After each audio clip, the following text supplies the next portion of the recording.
오늘은 요한복음 1장 29절에서 34절의 말씀을 함께 배워보겠습니다.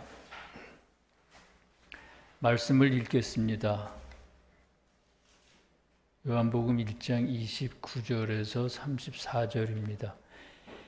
이튿날 요한이 예수께서 자기에게 나아오심을 보고 이르되 보라, 세상 죄를 지고 가는 하나님의 어린 양이로다. 내가 전에 말하기를 내 뒤에 오는 사람이 있는데 나보다 앞선 것은 그가 나보다 먼저 계심이라 한 것이 이 사람을 가리킴이라. 나도 그를 알지 못하였으나 내가 와서 물로 세례를 베푸는 것은 그를 이스라엘에 나타내려 함이라 하니라. 요한이 또 증언하여 이르되 내가 봄에 성령이 비둘기같이 하늘로부터 내려와서 그의 위에 머물렀더라. 나도 그를 알지 못하였으나 나를 보내어 물로 세례를 베풀라 하신 그이가 나에게 말씀하시되 성령이 내려서 누구 위에든지 머무는 것을 보거든 그가 곧 성령으로 세례를 베푸는 이인 줄 알라 하셨기에 내가 보고 그가 하나님의 아들이심을 증언하였노라 하니라. 세교의 가르침 참된 기독교 690번에 있는 말씀을 소개해 드립니다. 요한의 세례는 외적인 사람을 깨끗하게 하는 것을 나타내지만 오늘날 기독교인의 세례는 내적인 사람을 깨끗하게 하는 것, 즉 거듭나는 것을 나타냅니다. 그런 이유로 말씀에서는 요한은 물로 세례를 베풀었으나 주님은 성령과 불로 세례를 베푸셨다고 했고, 그러므로 요한의 세례를 가리켜 회개의 세례라고 불렀습니다.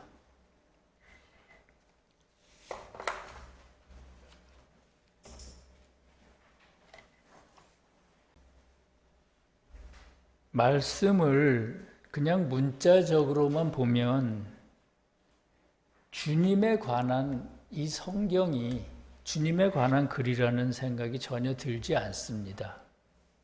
그러나 문자의 의미 안에 감춰진 속뜻을 통해서 보면 말씀 전체가 주님에 관한 글이라는 사실을 금방 알 수가 있습니다. 즉 주님이 세상에 오셔서 어떻게 당신의 영적인 합리성을 여셨으며 그 합리성을 통해 당신 안에 계신 아버지와 주님이 하나가 되셨는가 하는 것을 말씀의 속뜻에서 밝히고 있다는 것입니다. 주님은 아주 어릴 적부터 아버지께서 주시는 영적 합리성으로 성경의 진리를 깊이 이해하셨고요. 그리하여 당신과 하나님의 관계, 당신과 아버지이신 여호와의 관계, 그리고 인류의 구원에 대해 깊은 이해에 도달하셨습니다. 그것은 누가복음 2장 말씀으로 알 수가 있습니다. 거기에 보면 12살쯤 되신 주님이 성전에서 랍비들과 토론하시는 대목이 있는데 랍비들이 모두 주님의 지혜에 놀랐다고 합니다. 그렇다면 지난 몇 주 동안 말씀드리고 있는 요한은 어떻게 자기가 주님의 길을 예비하기 위해 보내진 선지자라는 걸 알았을까요? 성경에는 거의 기록되어 있지 않지만 요한도 일찍부터 하나님으로부터 특별한 이끄심이 있었을 것입니다. 그리고 그런 과정을 거치면서 자기가 어떤 사명을 가지고 태어났는지, 그리고 그가 와서 길을 예비해야 할 그리스도가 어떤 분인지를 점점 더 알게 되었을 겁니다. 그럼에도 요한은 주님이 나타나시기 전에는 그리스도가 어떤 분인지, 구체적으로 누군지 정확히 알지 못했습니다. 그래서 사람들에게 너희 가운데 너희가 알지 못하는 한 사람이 섰으니 곧 내 뒤에 오시는 그이라. 이렇게 막연하게 말했습니다. 그러던 어느 날 주님께서 마침내 요한에게로 오셨습니다. 그것에 대해 본문 29절은 이렇게 기술합니다. 이튿날 요한이 예수께서 자기에게 나아오심을 보고 이르되 보라, 세상 죄를 지고 가는 하나님의 어린 양이로다. 주님께서 요한에게 나타나셨을 때 요한은 직감적으로 그분이 그리스도임을 알았습니다. 어떻게 알았을까요? 주님은 천국을 이루는 순진함 그 자체이신 분입니다. 그래서 주님에게서는 천국과 교회에 속한 모든 순진한 기운이 나옵니다. 퍼져나옵니다. 요한은 주님에게서 그런 거룩한 순진함을 봤던 겁니다. 그래서 주님을 보자 세상 죄를 지고 가는 하나님의 어린 양이로다 이렇게 말했습니다. 여기서 어린 양은 순진무구함을 나타냅니다. 세교에서 가르치는 순진함이란 어떤 걸까요? 세상에서는 세상 이치를 잘 모르는 사람을 순진하다고 하죠. 약간은 바보 같은 사람이라는 그런 의미도 섞여 있는 것 같습니다. 그런데 세교회에서 가르치는 순진함은 주님을 사랑하는 마음입니다. 그걸 다르게 표현하면 선을 그 자체로 사랑하는 마음입니다. 자기의 이해관계를 따져서 이것 선을 사랑하는 것이 아니라 선을 그 자체로 사랑하는 마음이 순진함입니다. 우리 인간들은 대개 입으로는 선과 진리를 말하면서 속으로는 자신의 욕심을 채우기 바쁩니다. 그러나 주님은 그러시지 않습니다. 주님은 당신을 대적하는 인간들에게까지도 당신의 생명을 기꺼이 내주셨습니다. 그것이 주님의 순진함입니다. 요한이 주님을 만났을 때 느낀 주님의 순진함이란 바로 그런 것이었습니다. 그렇다면 요한이 주님을 만났다는 것 또는 주님께서 요한에게로 오셨다는 것은 영적으로 어떤 의미일까요? 그것은 요한에게서 세례를 받은 사람들이 영적으로 한 걸음 더 나아가는 것을 의미합니다.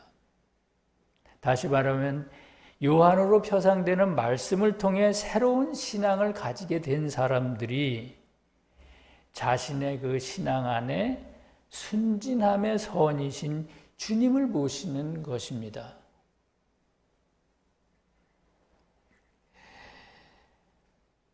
그것이 왜 영적으로 한 단계 더 나아가는 것일까요? 요한으로 표상되는 그런 말씀, 요한으로 표상되는 말씀을 통해 얻은 신앙은 아직은 머릿속에 있는 신앙이고 우리의 의지를 깨우는 그런 신앙은 아니기 때문입니다. 우리가 그런 신앙 안에 있을 때 주님을 만나게 됩니다. 주님이 우리의 어떻게 보면 잠자는 신앙 안으로 순진무구 그 자체이신 주님이 흘러들어오십니다. 그때 주님은 우리의 잠자는 의지를 깨우고 우리에게 새로운 삶을 선물해 주십니다. 그래서 요한의 세례를 받은 사람들이 주님을 만난다는 것은 영적으로 큰 발전입니다. 요한의 세례와 주님의 세례에 대해서 참된 기독교 690번은 이렇게 말합니다. 요한의 세례는 외적인 사람을 깨끗하게 하는 것이지만 기독교인의 세례는 내적인 사람을 깨끗하게 하는 것, 즉 거듭나는 것을 의미한다 이렇게 말합니다. 여기서 외적인 사람이 깨끗하게 되는 것은 우리의 사상과 신앙이 새롭게 바뀌는 것, 즉 의식의 개혁을 의미하고요. 내적인 사람이 바뀌는 것은 의지와 애정이 바뀌는 것, 즉 영적으로 거듭나는 것을 의미합니다. 사람이 거듭나기 위해서는 말씀만 가지고는 안 되고 주님에게서 오는 순진함이 있어야 합니다. 순진함의 선이 있어야 합니다. 그래서 요한의 세례를 받은 신앙인은 반드시 주님을 만나야만 합니다. 그래서 본문에서는 주님을 만나는 그 때를 가리켜 이튿날이라고 했습니다. 이튿날은 영적으로 한 걸음 더 나아간 상태를 의미하기 때문이죠. 계속해서 요한이 말합니다. 30절 말씀입니다. 내가 전에 말하기를 내 뒤에 오는 사람이 있는데 나보다 앞선 것은 그가 나보다 먼저 계심이라 한 것이 이 사람을 가리킴이라. 앞에서 말한 것처럼 요한으로 나타내어지는 진리는 문자의 의미로서 말씀이며 선이 없는 진리입니다. 그에 비해 요한이 증거하는 주님은 내적인 진리이며 선을 동반한 진리를 의미합니다. 그래서 요한은 그가 나보다 앞섰다고 했습니다. 요한은 또 그가 나보다 먼저 계신다고 했습니다. 요한은 왜 그렇게 말했을까요? 내적인 진리는 문자로 표현되기 이전의 말씀이며 영원 전부터 계셨던 주님이시기 때문입니다. 31절에서 요한이 또 말했습니다. 나도 그를 알지 못하였으나 내가 와서 물로 세례를 베푸는 것은 그를 이스라엘에 나타내려 함이라. 여기서도 요한은 말씀의 문자적인 의미를 뜻합니다. 따라서 요한이 나도 그를 알지 못했다 이렇게 말하는 것은 말씀의 문자적인 뜻만 가지고는 주님을 바로 이해할 수 없다는 뜻입니다. 사실 문자적인 말씀으로만 보면 주님에 대해 오해할 소지가 참으로 많습니다. 왜냐하면 주님은 사랑 자체이신 분임에도 불구하고 말씀에는 자주 질투하시는 하나님, 성내고 보복하시는 하나님으로 주님을 묘사하기 때문입니다. 그러므로 주님을 바로 알기 위해서는 말씀의 문자적인 뜻만 가지고는 안 되고 그 의미 안에 내적인 의미를 받아들여야만 합니다. 그때 우리는 주님을 온전히 이해할 수 있고 주님과 결합할 수가 있습니다. 그래서 요한은 내가 물로 세례를 베푸는 것은 그리스도를 이스라엘에게 나타내려 함이라고 했습니다. 여기서 물로 세례를 받은 자와 이스라엘은 같은 사람입니다. 즉 말씀의 문자적인 의미를 통해 주님을 믿기 시작한 사람들이고 그리하여 내면의 교회가 세워진 사람입니다. 그를 이스라엘이라고 말한 것은 말씀에서 이스라엘은 영적 교회를 의미하기 때문입니다. 따라서 이스라엘에게 그리스도를 나타낸다는 것은 주님에 대한 사랑으로 마음속에 교회를 이룬 사람들이 내적 진리로 오시는 주님을 받아들이는 것을 의미합니다. 요한으로 표현되는 말씀의 문자적인 의미는 이와 같이 자체로는 진리가 아닙니다. 그러나 사람들의 마음을 주님에게로 인도하는 역할을 합니다. 그것이 바로 요한의 역할인 것입니다.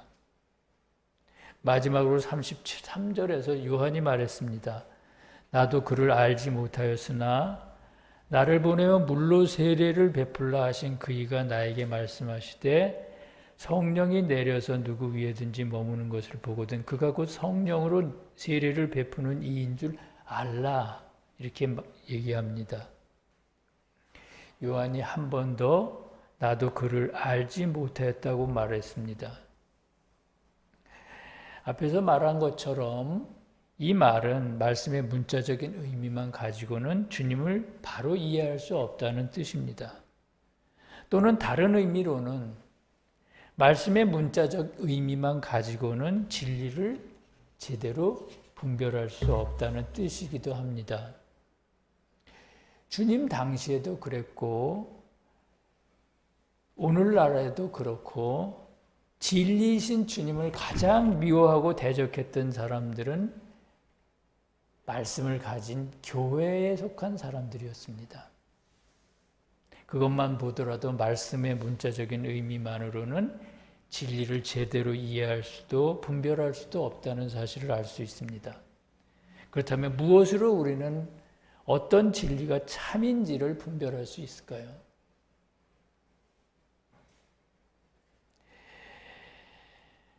누군가 진리라고 할 때,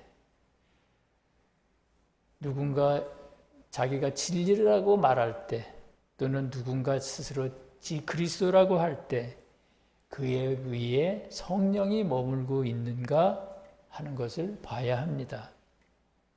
성령이란 어떤 겁니까? 성령은 주님에게서 나오는 선이 있는 진리이며 우리 신앙인들의 삶을 바꿀 수 있는 능력의 진리입니다. 세상에는 자칭 진리라고 하는 수많은 지식들이 있고 자칭 그리스도라고 하는 사람도 수없이 많습니다. 주님께서는 그들 중 누가 진리이며 누가 그리스도인지는 그의 위에 성령이 머무는지를 보라고 하셨습니다. 만약 어떤 진리가 예를 들어서 말씀을 읽다가 깨달은 어떤 깨우침이 오랫동안 꿈쩍도 하지 않던 우리의 의지를 움직여 이전의 잘못된 습관을 혐오하고 끊게 만든다면 그것은 바로 성령이 머무는 참된 진리이며 우리에게 오신 그리스도라는 사실을 알아야 하겠습니다. 요한은 그런 방법으로 주님이 그리스도임을 알아봤습니다. 그리고 예수가 곧 하나님의 아들이심을 증거하기 시작했습니다.